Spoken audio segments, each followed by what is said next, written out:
Hello again, welcome back inside the Tier 4 studio here in Morgantown, West Virginia for 24/7 Sports. I am Mike Casazza, and this is the 4-Minute Offensive. By now, you know the drill. That's why you're here. That's why you've told your friends and your friends are here. That's why your friends' friends will be here. It's the extremely accurate, uncannily reliable way to anticipate tomorrow's game. And what do we have? Number 23 WVU against Kansas State at 3:30 p.m. on ESPN2. Two teams going in the right direction at the right time of year, and let's begin our discussion right there. You have to find a cause. No problem in that department for West Virginia last week.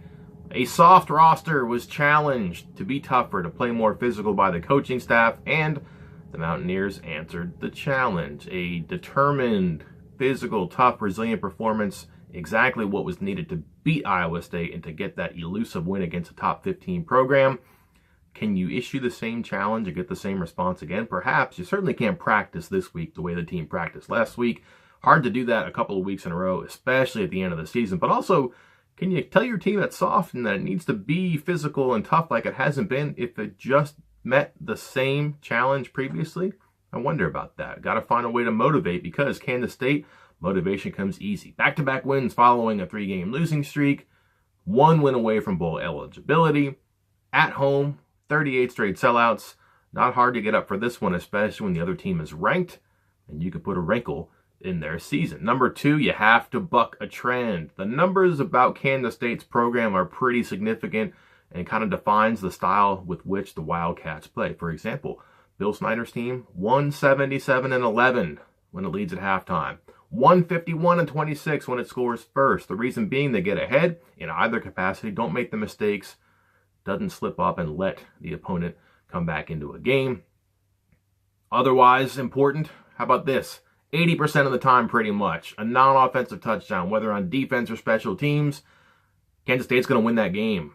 It's hard to prevent all of that from happening, especially at Kansas State. So, if you do give up a non-offensive touchdown, if you're down at the half, if Kansas State scores first, who cares? You got to let it go. You got to buck that trend. You have to overcome one thing, maybe two things, if you want to win this game. It's hard to win at Kansas State for a reason, or for, in this instance, many reasons. But if you want to win, got to overcome them. If you want to be better, that leads to number 3. You have to play better. Last week, West Virginia did decide to force the issue against Iowa State's soft pass defense. I don't mean it's not tough. They just play soft. They don't get beat deep. They let you complete stuff underneath, and they run up and tackle you. So West Virginia completed a lot of 6, 7, 10, 12-yard passes and moved the ball down the field. Ran the ball effectively against 3 and eventually 4-man fronts, just outblocked and played better.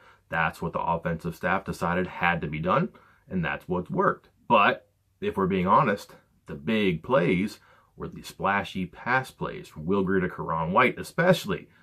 That moved the ball quickly. That got the team in position to score. It also almost lost the team the game by forcing one down the field to David Sills. But you get the point, though. The big stuff has to happen against Kansas State, because Kansas State's pass defense is secretly terrible. 3 straight teams have passed for 400 yards. Number 126 nationally in passing yards allowed per game. 25 pass plays allowed of 25 yards or more. If everybody else is doing it, that means West Virginia can and perhaps should. You're not going to run the ball explosively against Kansas State. Teams haven't done that this year. Do you really believe West Virginia is the team that does that? Well, that'd be a good trend to buck, I guess. But find a way to win. Find out what you can do to be better than the other team. Certainly pass offense against pass defense seems like a path to follow. And finally, let's talk about the space in between. Kansas State's offense, as you know, runs a lot of run-pass options. Quarterback can be tricky with it. He can pretend to hand it off and keep it and run himself. He can pretend to hand it off and keep it and throw a pop pass, a short pass to someone sweeping across the middle, a tight end availing himself, someone popping out of the backfield. Got to cover those. Those can turn into big plays. They can be chunk gains. It can really keep a defensive player, especially a linebacker or a safety, in a conflicted position, and that can mess with confidence. And then on the other side of the ball, safeties are looming over receivers, Gary Jennings and David Sills, trying to keep away the big stuff there. You're seeing double teams on one or both of those players all the time now.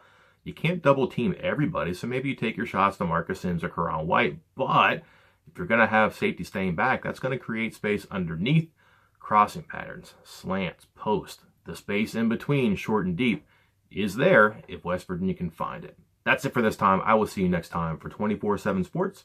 I'm Mike Casazza.